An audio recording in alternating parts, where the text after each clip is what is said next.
जय श्री राम। जब कोई व्यक्ति अपने जीवन में सफलता प्राप्त करता है तो वह अक्सर खुद को सबसे ऊपर समझने लगता है। उसे लगता है कि बाकी सभी लोग उससे नीचे हैं, पर यह घमंड आपके पतन का कारण बन सकता है। मनुष्य को कभी भी अपनी सफलता पर घमंड नहीं करना चाहिए, क्योंकि समय का चक्र बदलने में देर नहीं लगती।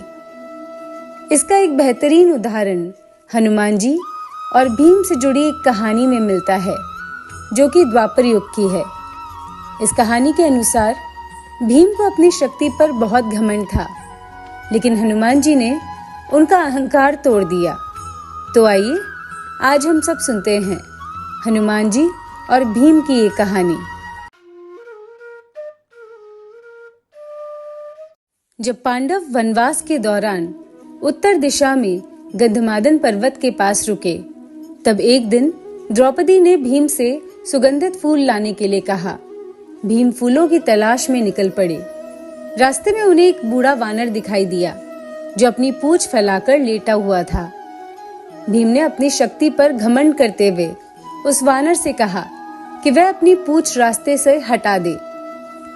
वानर ने इस पर विनम्रता से कहा, आप मेरी पूंछ को लांग कर जा सकते हैं। लेकिन भीम ने घमंड में आकर ऐसा करने से मना कर दिया। वानर ने फिर कहा, आप स्वयं मेरी पूंछ हटा दीजिए। भीम, जो बड़े ही शक्तिशाली थे, पूंछ हटाने की कोशिश करने लगे, लेकिन उसकी कोई मदद नहीं बनी। पूंछ 1 इंच भी नहीं हिली।